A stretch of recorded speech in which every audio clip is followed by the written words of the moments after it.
Boa noite a todos. O Ministério Público se representa nessa audiência pelas 3 promotorias de tutela coletiva, cidadania, meio ambiente e consumidor. Que cada uma delas tem uma função específica e cada uma delas está trabalhando naquilo que tangencia o que lhe compete. A minha promotoria de cidadania, ela tem como atribuição exatamente esses direitos ligados à cidadania e defesa do patrimônio público. Então, as indagações que eu tenho feito ao poder público, com o qual eu já me reuni 2 vezes para discutir esse projeto, estão relacionadas a esses direitos. E especialmente eu já encaminhei ao poder público uma lista com 14 indagações que eu gostaria de tornar públicas aqui, porque eu acho que a sociedade, na verdade, é quem é o legitimado maior, né, da atuação do Ministério Público. Nós somos simplesmente mediadores, né, da sociedade com o poder público e com o judiciário, mas nós estamos a serviço da sociedade e a sociedade, nesse episódio recente da PEC 37, confirmou, e o Ministério Público se orgulha muito disso, porque legalidade é diferente de legitimidade. Né? Nós éramos representantes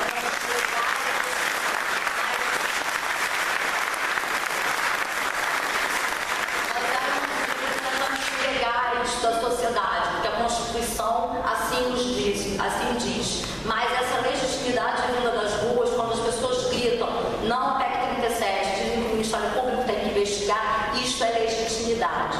Então, o Ministério Público, principalmente do Rio de Janeiro, que esteve ativo nas manifestações, agradece a confiança dessa sociedade e reafirma seu compromisso em lutar por isso. Então, a gente está muito atento a essa situação desde que ela começou e a gente buscou conversar. E, na data de hoje, eu encaminhei a todos os vereadores da Casa uma recomendação no sentido de que eles, por favor, não aprovem o projeto que foi encaminhado sem que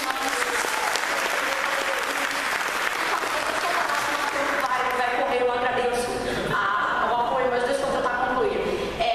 Sem que sejam, que eles não votem no projeto sem que antes sejam esclarecidos os pontos que estão sendo suscitados, principalmente os que já foram entregues ao poder público e que são questões que, sob a ótica do Ministério Público, elas são fáceis de serem resolvidas se um debate efetivamente multidisciplinar se instalar, pelo menos naquilo que tange às questões de cidadania, e que eu vou destacar e dizer aos senhores.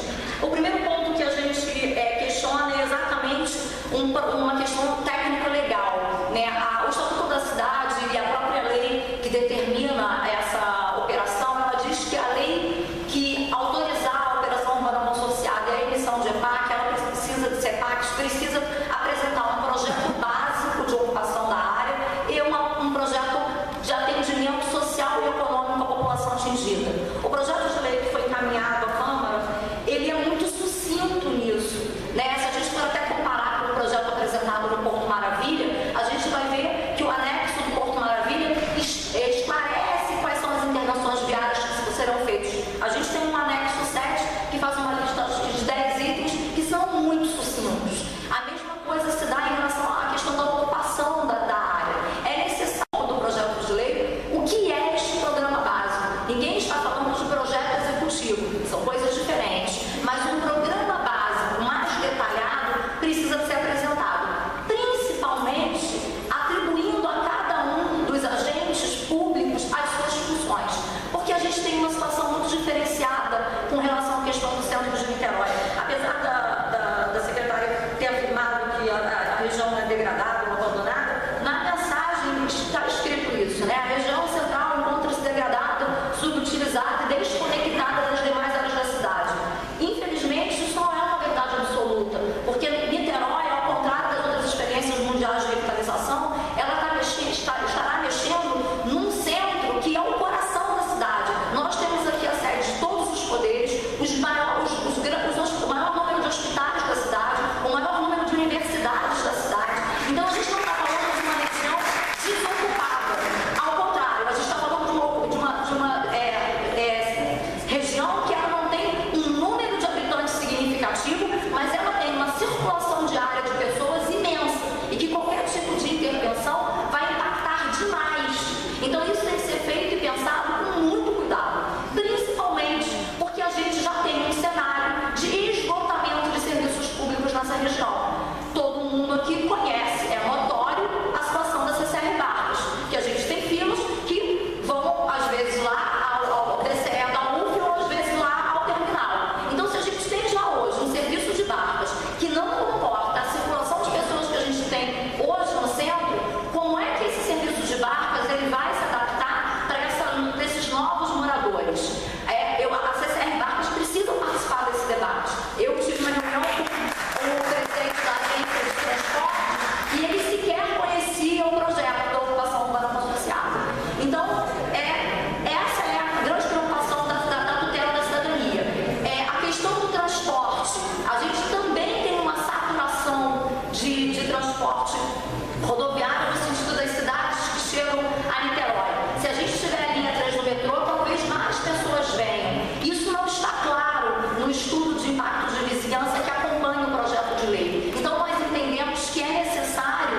esclarecimento maior, e isso foi pedido à municipalidade, e que eu devo registrar que informou o Ministério Público que vai prestar esses esclarecimentos. Essa reunião foi havida no dia 1º de julho, e ontem nós tivemos uma outra reunião, e eles parecem que estão levantando esses dados, ou pelo menos a gente não tem nenhum indicativo de que isso não vai ser feito, e a gente acredita que sim, pelo menos hoje a gente teve uma demonstração de um problema com relação ao horário. Quando eu cheguei, eu fiquei realmente muito chocada da audiência ter começado a ter uma faixa dizendo que era 18 horas, e eu disse que se ela não recomeçasse, eu iria procurar o judiciário para interromper, porque aí não é para audiência pública. Enfim, então eu acho que a gente está conseguindo costurar um diálogo, e eu espero que a gente continue dialogando. E que principalmente, os seus vereadores tenham também essa preocupação de trazer para dentro do projeto legislativo esses esclarecimentos. Uma outra questão que a gente precisa também refletir é a questão da segurança pública. É notório que o efetivo do nosso batalhão de polícia não dá conta, Por que a gente não anda a pé, Quem mora em Icaraí ou mora no Ingá, por que não vem para o centro a pé? Porque tem medo de subir e descer a São Sebastião. Então a gente tem um problema de segurança, e que transcende a capacidade da AUC, Não é a AUC que vai resolver o problema. Então, de novo, fica patente essa necessidade da gente fazer um debate interdisciplinar mais expandido, porque existem responsabilidades de outros entes da federação que estão envolvidos nesse projeto, que quando a gente traz uma população residente maior para o coração pulsante da cidade, e eu não tenho comprometimento das outras esferas de poder, a gente pode gerar um colapso do funcionamento da cidade, porque ao contrário, de novo, das outras áreas que servem como inspiração e que realmente ficaram belas e ficaram eficientes, elas não estavam concentrando a vida da cidade. E aqui nós temos essa realidade. A gente tem uma região mais degradada, num determinado ponto temos, mas essa região que nós estamos, por exemplo, aquela região ali do Plaza, é uma região absolutamente viva e pulsante. Esse quadrilátero aqui é todo quadrilátero de poder.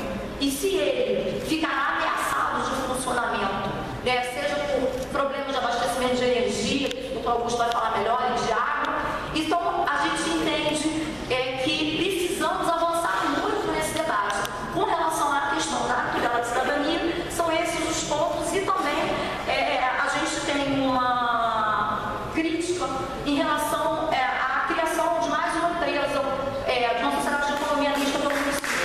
Porque existem várias decisões do TCE que condenaram outros gestores, até os gestores passados que estiverem aqui presentes podem confirmar isso, que receberam multas porque não tinham quadro próprio dos servidores. Inclusive, isso acontece com a própria Secretaria de Urbanismo da cidade, que ela tem a maior parte do seu quadro formado por não efetivos. A Niterói Prévio também é uma situação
a gente também tem aspectos relativos ao meio ambiente e ao consumidor.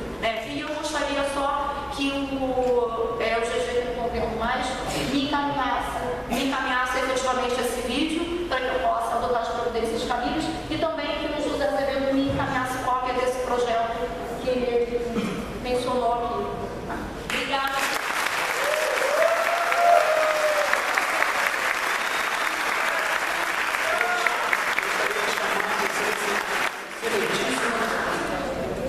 Promotora de Justiça, Tatiana Casires, para fazer o uso da palavra, é da Defesa do Meio Ambiente de Niterói. Boa noite. Eu gostaria inicialmente de me apresentar, muitos me conhecem, porque eu tenho exercício há pouco tempo na Promotoria do Meio Ambiente. E, de cara, no começo da minha designação, apareceu essa questão do projeto de lei das operações de operação urbana consorciada, e, na realidade, aconteciam apenas algumas indagações, alguns esclarecimentos técnicos afetos à Promotoria do Meio Ambiente e Urbanismo, que são alguns pontos. Inicialmente, uma questão de transparência e efetiva participação popular. Quais são as sugestões da participação pública de hoje, da próxima terça-feira e outras que surgirão, que poderão ser incorporadas em um projeto de lei que já está pronto, já foi encaminhado e está aguardando a votação na Câmara em regime de urgência? Gostaria de receber a informação dos senhores como poderá ser feito esse tipo de emenda por conta da participação popular.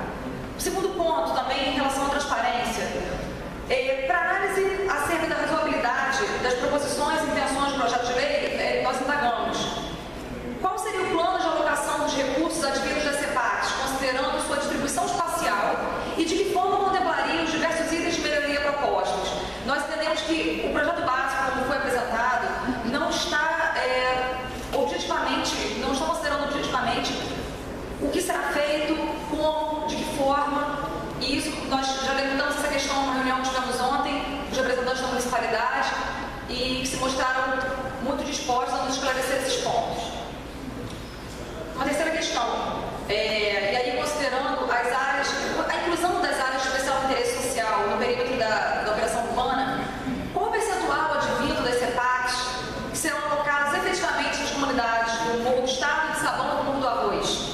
Se não houver previsão dos recursos advindos das CEPACs, pergunta-se, seria necessária a criação da operação urbana consorciada para que as intervenções planejadas para essas áreas fossem implementadas? Outra questão, quais critérios foram considerados para a definição do perímetro da operação urbana consorciada, em especial a exclusão do Morro do Palácio, tendo em vista sua localização limítrofe à área da UC e as próprias diretrizes contidas no Estatuto da Cidade, no plano diretor e no próprio projeto de lei, que dispõe sobre a diminuição da segregação socioespacial e da justa distribuição dos bônus no processo de urbanização. E aí vou tecer uma breve consideração com relação ao projeto básico, e aí, mais uma vez, as questões afetam o meio ambiente. Na realidade, o nosso plano diretor aqui da cidade de Niterói, ele exige que no projeto básico seja considerado o impacto ambiental.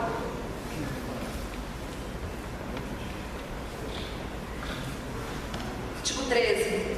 Considera-se a operação urbana consorciada conjunto de intervenções e medidas coordenadas pelo poder público municipal, com a participação dos proprietários, moradores, usuários permanentes e investidores privados, com o objetivo de alcançar em uma área transformações urbanísticas e estruturais, melhorias sociais e a valorização ambiental. Parágrafo 1º. Poderão ser previstas nas operações urbanas consorciadas, entre outras medidas, a modificação de índices e características de parcelamento, uso e ocupação do solo e do subsolo, bem como alterações dos índices urbanísticos, considerado o impacto ambiental delas decorrentes.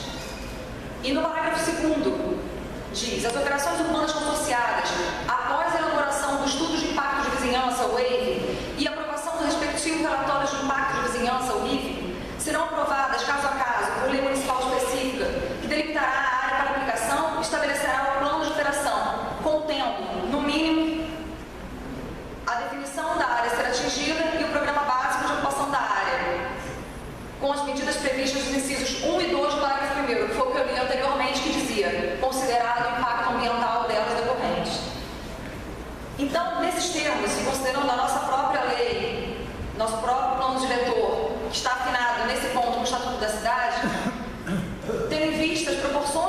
urbanísticos de mais de 50 hectares e suas interferências em relação ao Baía de Guanabara, pergunta-se: foi elaborado algum estudo de impacto ambiental? Há algum licenciamento ambiental tramitado ou em trâmite acerca de eventuais aterros ou retificações da orla, principalmente no setor 11? Ou o projeto vai ser aprovado antes e o estudo realizado depois? Nós, da Promotoria do Meio Ambiente, entendemos que o conhecimento prévio do estudo de impacto ambiental é de extrema importância e extrema relevância antes da aprovação desse projeto de lei.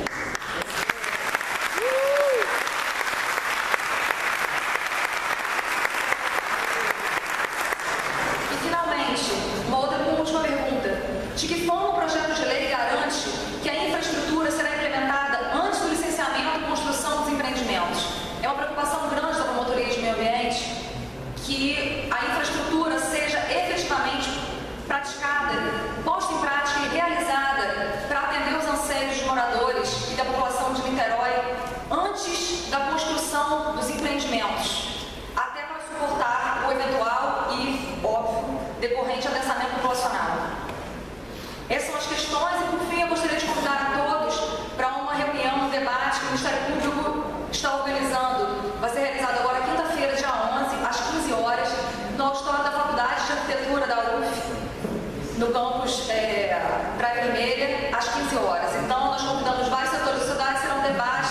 Nós estamos buscando fazer uma ampla discussão acerca dos pontos observados, vários pontos de vista daqueles envolvidos e que serão diretamente ou indiretamente atingidos caso haja aprovação da operação urbana associada da forma como está. Agradeço, muito obrigada.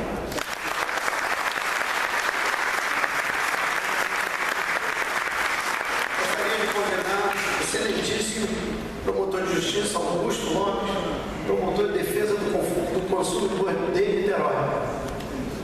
Obrigado. Boa noite, senhores. Vou tentar não ser redundante no que os colegas falaram, mas vou retomar do ponto da doutora Tatiana. A reunião na quinta-feira, ela está aberta a todos, inclusive a prefeitura foi chamada e foram chamadas as prestadoras de serviços públicos. A CCR Barcas, a Água de Niterói, a AMBA, porque exatamente são essas empresas que vão sofrer o impacto desse crescimento. E essas empresas, que eu saiba, até hoje não foram ouvidas pela prefeitura formalmente e nem se manifestaram sobre a capacidade do município de direcionar um crescimento de tal porte para uma determinada região.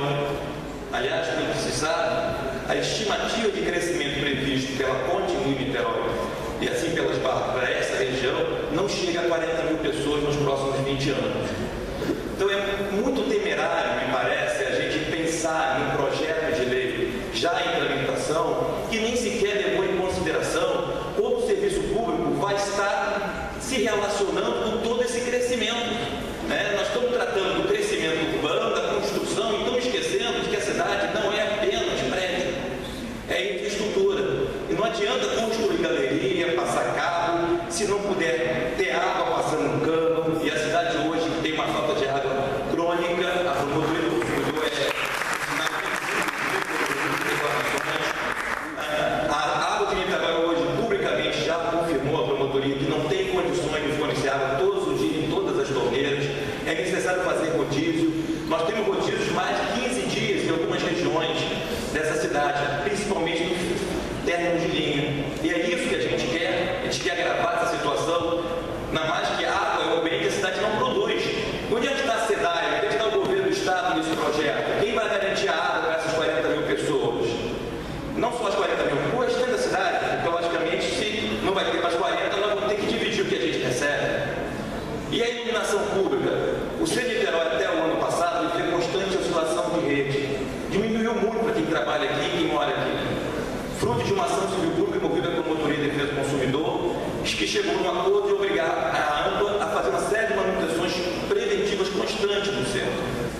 Não estava previsto nesse acordo a possibilidade desse projeto, até porque era plenamente desconhecido pela AMPA ou pela promotoria e, imagino, pela sociedade. Então, senhores, essa série de questões e a presença das três promotorias aqui demonstra a seriedade e a preocupação que nós temos com um projeto de tamanha magnitude, sem que todos os estudos e todas as questões sejam devidamente respondidas. E eu espero, sinceramente, que os vereadores pensem muito bem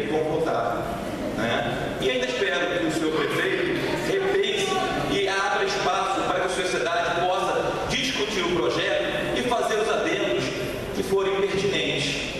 E espero todos, quinta-feira, no debate